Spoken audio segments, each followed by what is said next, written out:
नमस्कार, मी बसवेश्वर आखाडे. माझी शाळा माझे कार्यालय या आपल्या युट्यूब चॅनलवर आपणा सर्वांचं स्वागत. मित्रांनो, पेन्शनसाठी अर्ज कसा करावा?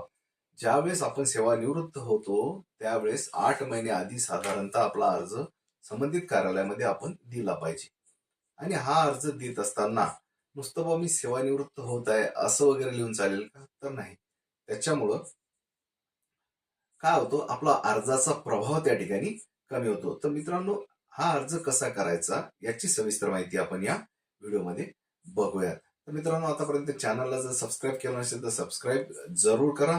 पेन्शन विषयी प्रत्येक माहितीसाठी तर नक्कीच तुम्ही या चॅनलला सबस्क्राईब जरूर करा. तर बघा मित्रांनो, अर्ज क्रमांक 1 माझ्या माहितीप्रमाणे एक वर्गीकरण केलं या ठिकाणी की 1, 2 आणि 3 या 3 टाईप मध्ये अर्ज आपण पेन्शन सेवानिवृत्त जर होत असले तर त्यावेळेस दिले गेले पाहिजे. तर मग आता पहिल्या अर्जाचा जर आपण विचार केला तर त्यामध्ये एकंदरीत स्कूल म्हणजे तुम्ही ज्या ठिकाणी तुम्ही नोकरीवर होता, शिक्षक म्हणून असाल, शिक्षकेतर म्हणून असाल, ज्या शाळेमध्ये तुम्ही नोकरी केली त्या नोकरीच्या संदर्भात रुजू दिनांक, जन्म दिनांक आणि झालेली सेवा या अनुषंगाने एवढे काही मुद्दे या अर्जामध्ये आपले कव्हर झाले पाहिजे.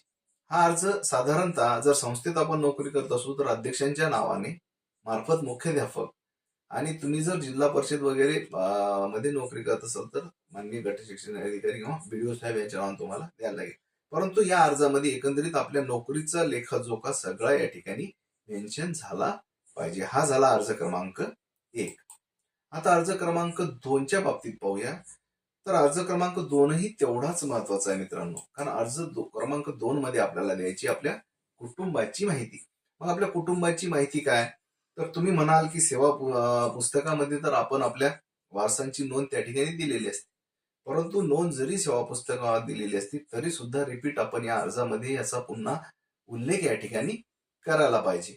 यामध्ये साधारणतः आपल्या कुटुंबाचा तपशिलामध्ये पत्नी, पत्नीची जन्मतारीख, नातं आणि वय, असलेली मुलं, त्यांच्याशी असलेलं नातं, त्यांचं वय, त्यांची जन्मतारीख इत्यादी गोष्टींचा समावेश या अर्जामध्ये आपला असला पाहिजे. सोबतच काय, जर आपलं अपत्य एखादं दिव्यांग असेल तर त्याची सुद्धा दिव्यांगाचं सर्टिफिकेट जोडून, म्हणजे काय होतं ना, जर दिव्यांग पाल्य जर एखाद्या विद्यार्थ्यांचं पालकाचं जर असलं त्या ठिकाणी पेन्शनरचं, तर त्याला त्यांच्या नंतर सुद्धा पेन्शनची स्कीम लागू होते. म्हणजे त्याचा सुद्धा उल्लेख या ठिकाणी असणं गरजेचं आहे असं मला वाटतं. आणि आणखी एक गोष्ट असते की कर्मचाऱ्याच्या वडिलाचं नाव हे सुद्धा पेन्शन केसला अतिशय महत्वाचं या ठिकाणी लागतं, लिहायला लागतं. त्यासाठी ते सुद्धा या अर्जामध्ये त्याचा उल्लेख असणं गरजेचं आहे. आणि मित्रांनो, अर्ज क्रमांक 3चा जर विचार केला, हा सुद्धा तेवढा महत्वाचा. तुम्ही म्हणत असाल एवढे अर्ज काय करायचे? कारण स्पेसिफिकेशन अर्ज सुटसुटीत असला पाहिजे, तेवढा त्यात उल्लेख असला पाहिजे म्हणजे वाचणाऱ्याच्या लक्षात येतं. कारण यावरच्या नोंदी या पेन्शन केस करणारे घेत असतात. त्यामुळे सुटसुटीत अर्ज कधी केले तर नक्कीच पेन्शन करणाऱ्याला सुद्धा याचा त्रास त्या ठिकाणी होणार नाही. आता अर्ज क्रमांक 3च्या बाबतीत जर आपण विचार केला तर रहिवास. आता काय असतं, साधारणतः आपण नोकरीच्या गावी त्या ठिकाणी राहतो, परंतु सेवानिवृत्त झाल्यावर आपण आपल्या मूळ गावी सुद्धा परत जाऊ शकतो किंवा एखाद्या दुसऱ्या शहरामध्ये त्या ठिकाणी वास्तव्यास जाऊ शकतो. अशा वेळेस सध्याचा पत्ता आणि सेवानिवृत्ती नंतरचा पत्ता असा या अर्ज क्रमांक 3 मध्ये उल्लेख असणं गरजेचं आहे. आणखी पेन्शन रिलेटेड गोष्ट म्हणजे बँक. काय असतं, पेन्शनसाठी पती आणि पत्नीच्या नावाने जॉईंट अकाउंट त्या ठिकाणी लागतं आणि हे अकाउंट आपण काढायला पाहिजे.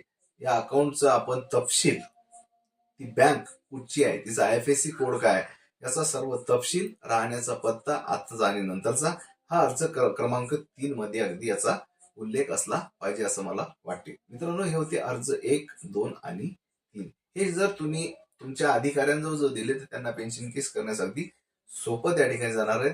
सहपत्रे काय असणार आहे, तर याच बाबीच्या रिलेटेड जे सगळं सहपत्रे म्हणजे TC वगैरे अशी पुरावे या अर्जासोबत जोडलेले असणं आवश्यक या ठिकाणी आहे. तर मग सर, आता हा अर्ज आम्हाला द्यायचा आहे, मग आता काय होईल, मला फोन या ठिकाणी चालू होतील की बाबा आता आम्हाला सांगा हा अर्ज आम्हाला द्यायचा, आम्ही सेवानिवृत्त वगैरे होणार आहोत. तर मित्रांनो, मुळीच फोन मला तुम्ही करू नका. तर काय करा, एक व्हॉट्सअप मेसेज मला करा. बघा तुमच्या स्क्रीनवर हा नंबर जो दिसत आहे 9960822684 या खरंमांकावर मला तुम्ही मेसेज करा. नक्कीच मी तुम्हाला मदत करण्याचा या ठिकाणी प्रयत्न करेन. अर्ज खूप महत्वाचे असतात हे तेवढंच खरं मित्रांनो. ही होती अपडेट अर्ज कसा लिहावा या संदर्भात. नक्कीच याच अनुषंगाने आपण बऱ्याचशा गोष्टीची मदत तुम्हाला करण्याचा मी प्रयत्न करणार आहे. हा नंबर तुमच्याकडे शो मात्र असू द्या. व्हिडिओ आवडला असेल लाईक करा, व्हिडिओला शेअर करा, चॅनलला सबस्क्राईब करायला विसरू नका. धन्यवाद.